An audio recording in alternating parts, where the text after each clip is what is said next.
Hello বন্ধুরা, কেমন আছো তোমরা সবাই? আশা করি অনেক অনেক ভালোই আছো। আর তোমাদের ভালোবাসায় আমিও অনেক ভালো আছি, কারণ তোমরা আমাকে যে পরিমাণে ভালোবাসা দিয়েছো এবং সাপোর্ট দিয়েছো তা আমি কোনোদিন ভুলতে পারবো না। তাই তোমাদেরকে মজা দেওয়ার জন্য আবারও একটি নতুন গল্প নিয়ে হাজির হলাম। গল্পটি শোনার মতো, আশা করি তোমাদের দাঁড়িয়ে যাবে এবং তোমরা হাতের কাজ করতে সবাই হেডফোন নিয়ে বসে যাও। যদি আমার গল্প শুনে মজা পাও তাহলে অবশ্যই আমার চ্যানেলটি সাবস্ক্রাইব করবে।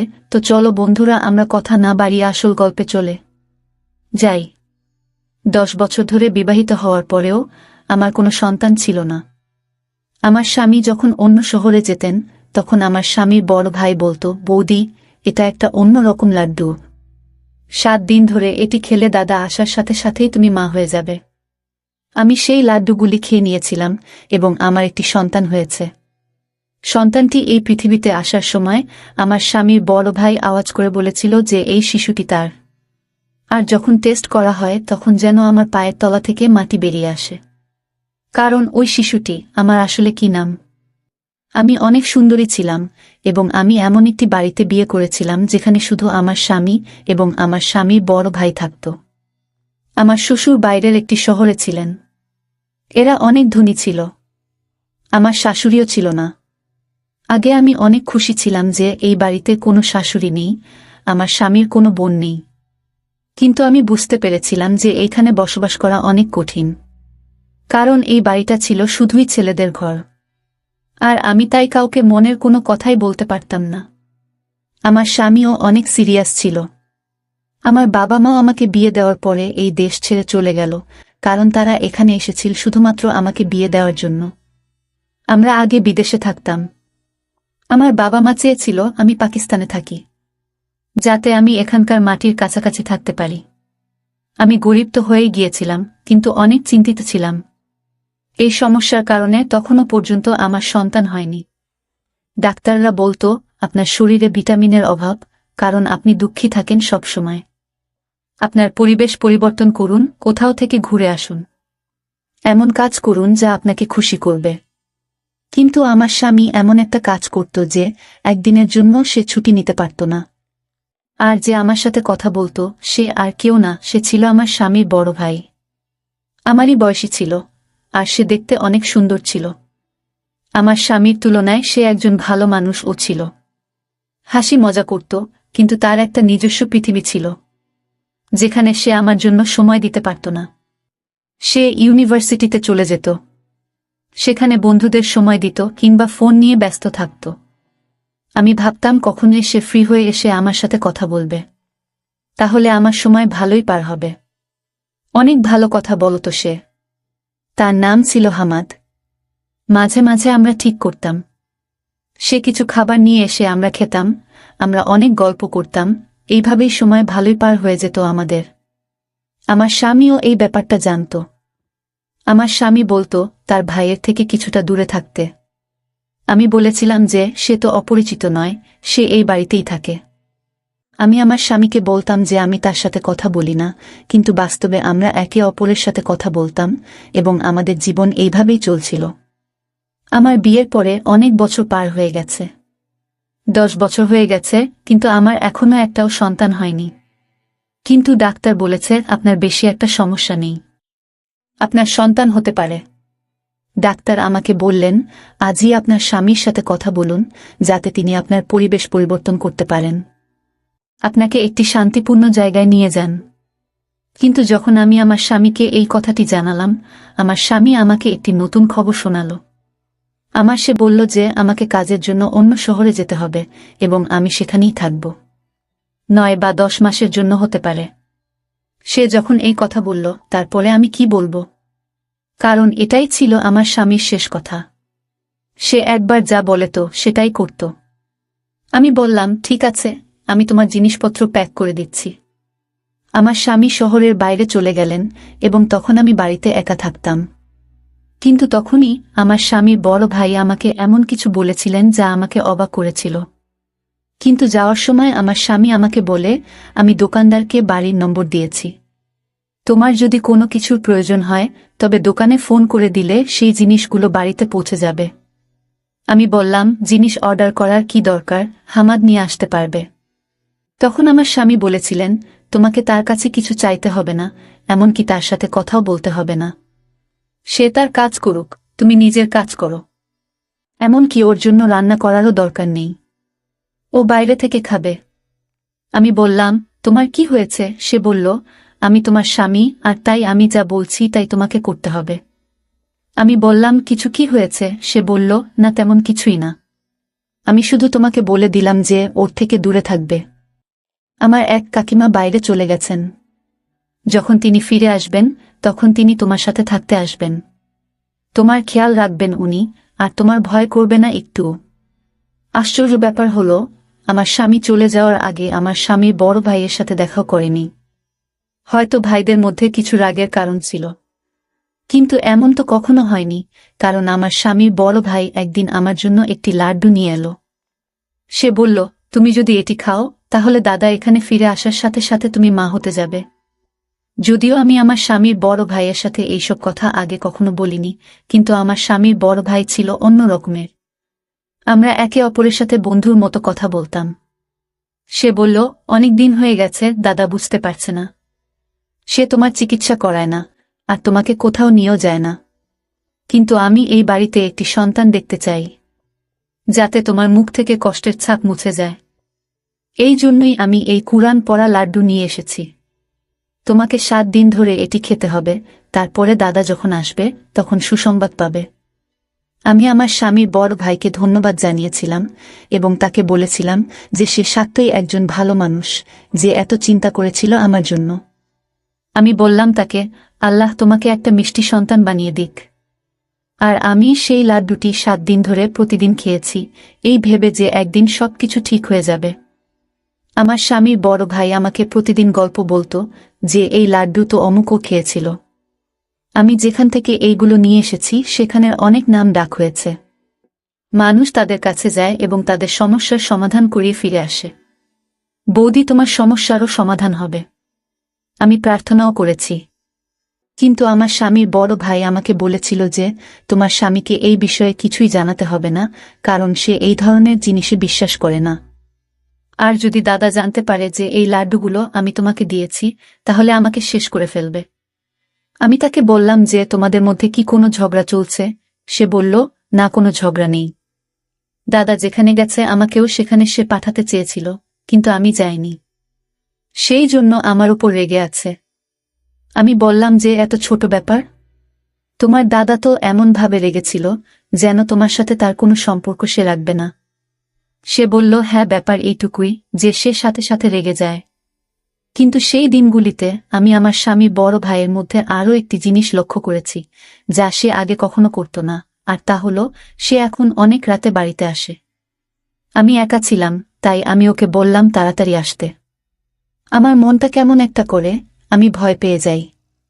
সে বলল, বৌদি, আমি তাড়াতাড়ি আসার চেষ্টা করি, কিন্তু কাজটাই এমন যে তোমার জন্য লাড্ডু নিয়ে তবেই তো বাড়ি আসি।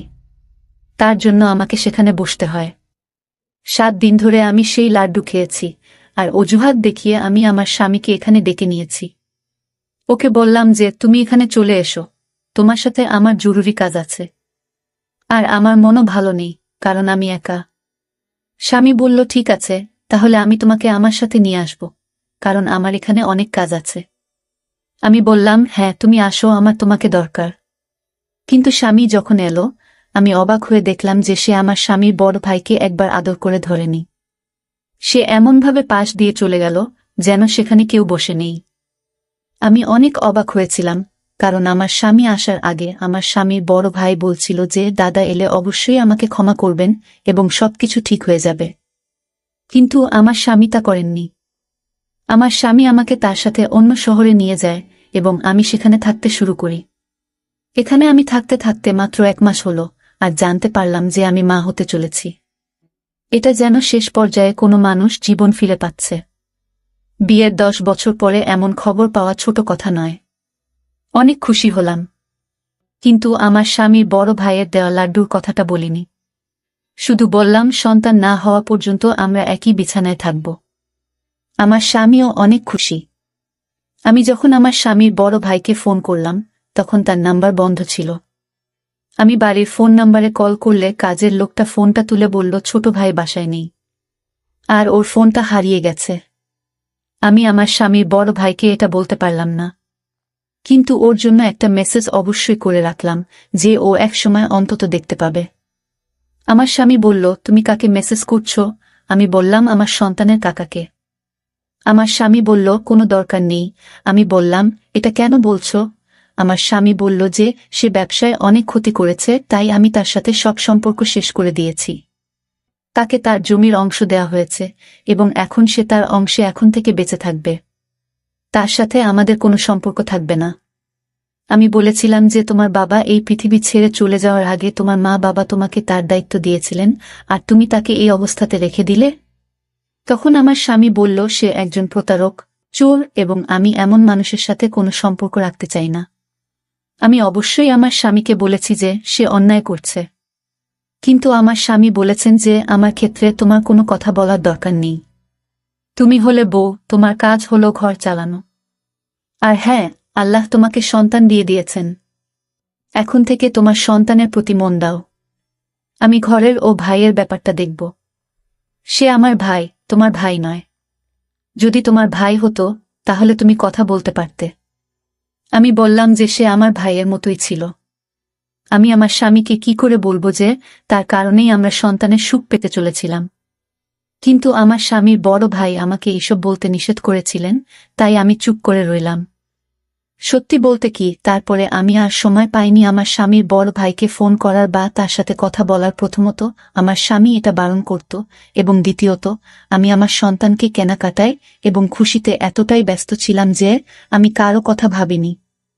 তারপরে আল্লাহ আমাকে একটি সুন্দর ছোট ছেলে দিলেন। তাকে পেয়ে আমি অনেক খুশি হয়েছিলাম। আমি দিনরাত যেন তাকে নিয়ে ব্যস্ত থাকতাম। ছেলের যখন 2 মাস বয়স, তখন আমি আমার স্বামীকে বলেছিলাম যে এইবার আমরা বাড়ি ফিরে যাব, কারণ আমি এই ফ্ল্যাটে তোমাকে আর এই সন্তানকে নিয়ে আর থাকতে চাই না। এইবার আমাদের বাড়িতে থাকব। আমার স্বামী বলল যে বাড়িটা এখনো আমার, অবশ্যই আমরা সেখানে যাব, আর আমার ভাই এলে তাকে সেই বাড়িতে তার ভাগের যত টাকা হয় তত টাকা দিয়ে দেব। আমি বললাম, যা খুশি করো, কিন্তু এবার আমি ঘরে যাব। আসলে আমি আমার সন্তানকে তার প্রিয় কাকার সাথে দেখা করাতে চেয়েছিলাম, কিন্তু আমাদের বলা হয়েছিল যে বাড়ি বন্ধ আর আমার স্বামীর বড় ভাই নেই।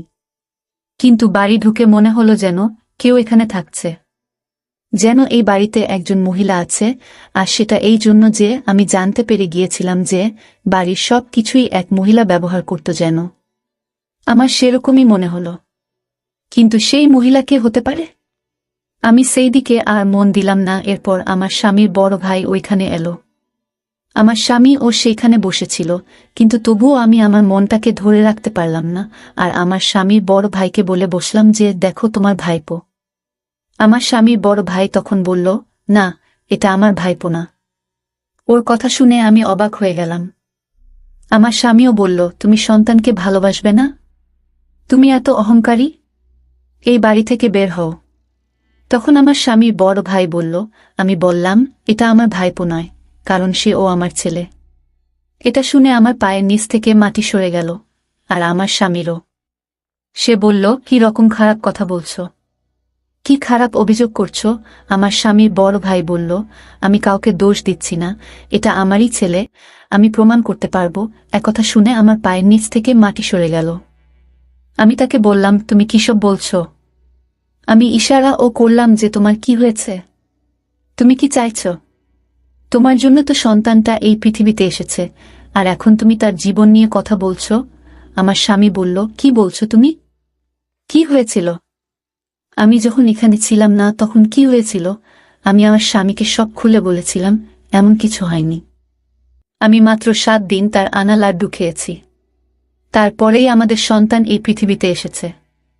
আমার স্বামীর বড় ভাইকে ধরে বলল, কি করেছ তুমি?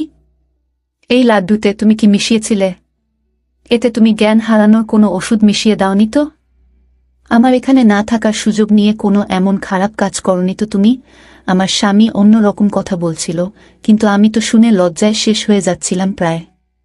যাকে আমি ভাইয়ের মতো ভেবেছিলাম, আমার ভাই হিসেবে দেখেছিলাম, সে যদি সত্যি আমার সাথে এমন কিছু করে থাকে, তাহলে তো আমার জীবনটাই নষ্ট হয়ে গেল। আমার মনটা যেন কেমন করছে। আমার স্বামীর বড় ভাই বলল, এটা আমার সন্তান, আমি ওকে চিরকাল তোমার কাছে থাকতে দেব না। সে বলল, তুমি পরীক্ষা করে নাও। কিন্তু আমরা নিশ্চিত ছিলাম যে শিশুটি আমাদের। পরীক্ষার কোনো প্রশ্নই ছিল না, আর যদি ডিএনএ টেস্ট করানো হয় তাহলে ফলাফল কি হবে? আমার স্বামী বলেছিল যে সে ডিএনএ পরীক্ষা করাবে। আমরা সবাই তখন হাসপাতালে পৌঁছলাম এবং সাথে সাথে পরীক্ষা করিয়ে নিলাম, কিন্তু রিপোর্ট পেতে 2 দিন সময় নিয়েছিল। শুধুমাত্র আমি জানতাম যে কিভাবে আমি 2 দিন পার করেছিলাম। আমার স্বামী আমাকে অদ্ভুতভাবে দেখতেন। আমাকে বারবার আমার স্বামী একই কথা জিজ্ঞেস করত, আমি যখন বাসায় ছিলাম না তখন কি হয়েছে? কোন ঘরে তুমি ঘুমাতে? কোন সময় ঘুম থেকে উঠতে? রাতে কি মনে হতো যে তুমি জ্ঞান হারিয়ে গেছ? আর তোমার কোনো জ্ঞান নেই? তুমি কি ঘুমের সময় ঘরের দরজা ভিতর থেকে তালা দিতে? আমি আমার স্বামীর প্রশ্নে বিরক্ত হলাম। আমি তাকে বললাম আমি এমন কিছুই করিনি। কিন্তু ততক্ষণে রিপোর্ট হাতে এসেছে। যখন রিপোর্টের খাম খুলে ফলাফল দেখা গেল, রিপোর্টটি আমার স্বামীর হাত থেকে পড়ে যায়। কারণ রিপোর্ট অনুযায়ী এই শিশুটি আমার স্বামীর নয়, আমার স্বামীর বড় ভাইয়ের। আমি মাটিতে বসে পড়ে কাঁদতে থাকলাম। আমার স্বামী আমার দিক থেকে মুখ ঘুরিয়ে নিল। আমার স্বামীর বড় ভাই বলল, আমি তোমাদের সাথে কিছুই করিনি, তোমাদের আমি সব বলবো। ডাক্তার বৌদিকে বলেছিলেন, তোমার এত সমস্যা নেই, চিকিৎসা করা যায়, কিন্তু তোমার স্বামী কখনো তোমার চিকিৎসা করিয়ে দেয়নি। তাই আমি তোমাদের জীবনে সুখ দিতে চাই। বৌদি, তোমার চিকিৎসা করাতে চেয়েছিলাম, কিন্তু আমি একটা মেয়ের ভালোবাসায় পড়েছিলাম, তাকে বিয়ে করেছিলাম। তাই টাকা চুরি করেছিলাম। কারণ সে অনেক অসুস্থ ছিল, কিন্তু তারপরেও সে আমাদের সন্তানকে এই পৃথিবীতে নিয়ে আসতে চেয়েছিল। আমার সাথে দাদার ঝগড়া হলো, আর এই কারণে দাদা আমার থেকে সবকিছু কেড়ে নিল। সেই মেয়েটিও, যাকে ভালোবাসতাম, সেও এই পৃথিবীতে বেঁচে থাকেনি। কিন্তু আমাদের সন্তান এই পৃথিবীতে এলো। এবং সেদিনই জানতে পারলাম, বৌদি, তুমি একটি মৃত সন্তানের জন্ম দিয়েছিলে, তোমার সন্তান এই পৃথিবীতে আসার আগেই মৃত্যুবরণ করেছে। লাড্ডু জিনিসটা ছিল একটা অজুহাত। তোমাকে ওই লাড্ডুতে ওষুধ মেশায় দিতাম। ওই ওষুধটা অনেক স্পেশাল ছিল, আর অনেক দূর থেকে আনা হয়েছিল। আর আমি নিশ্চিত ছিলাম এটা অবশ্যই একটা প্রভাব ফেলবে, আর সেটাই হয়েছে। তুমি এটাকে ভাগ্য বলো বা যাই বলো। তুমি সন্তান তো পেয়েছিলে, কিন্তু তোমার সন্তান ছিল অনেক দুর্বল।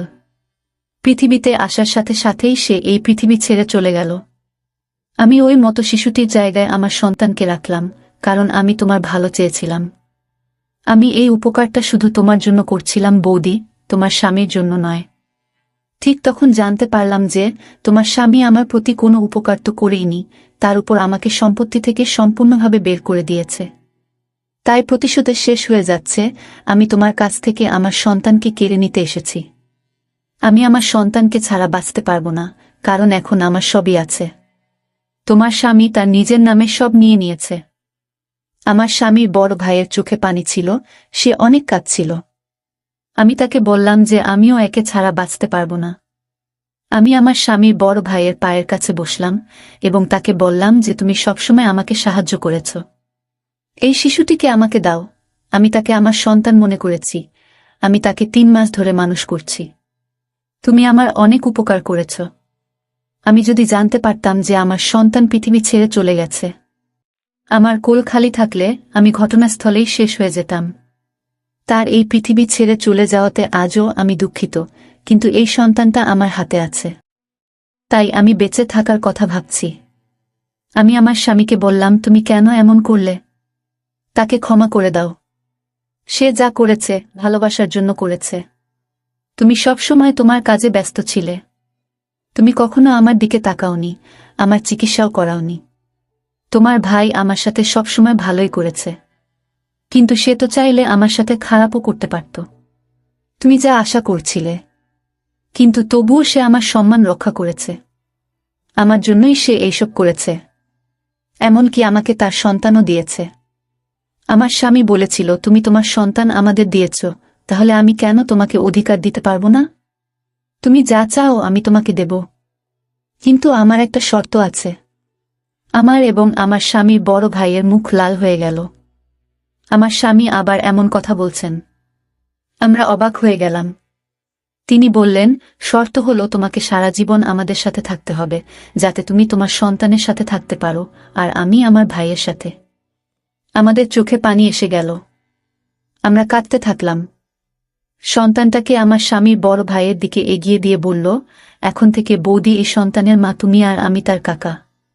সে যেন কখনই না জানে যে আমি তার বাবা, তার মা এই পৃথিবীতে নেই। আমি তাকে ধন্যবাদ জানালাম এবং সেই শিশুটিকে ধরলাম যে সে আমার নিজের সন্তান। 4 বছর হয়ে গেছে। আমার ছেলে 4 বছর বয়সী, অনেক খুশি। সে আমার স্বামীকে বাবা ডাকে এবং আমার স্বামীর বড় ভাইকে কাকা বলে। সৃষ্টিকর্তা আমাকে আবার আশা দিয়েছেন। আমি অনেক খুশি এবং আমাদের জীবনে অনেক ভালো খবর এসেছে যে আমরা আজ সন্ধ্যায় আমার স্বামীর বড় ভাইয়ের জন্য মেয়ে দেখতে যাচ্ছি। সে বলেছে যে সে যে কোনো মেয়েকে বিয়ে করতে রাজি। আমি চাই সে নতুন করে তার জীবন শুরু করুক। আমরা একটি বাড়িতে থাকি এবং সম্পত্তি আমাদের সকলের।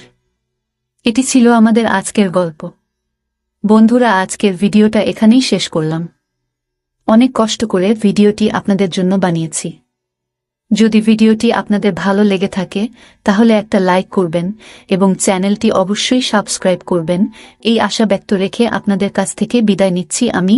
দেখা হবে আগামীকালের নতুন কোনো ভিডিওতে। সে পর্যন্ত সবাই ভালো থাকুন, সুস্থ থাকুন। ধন্যবাদ।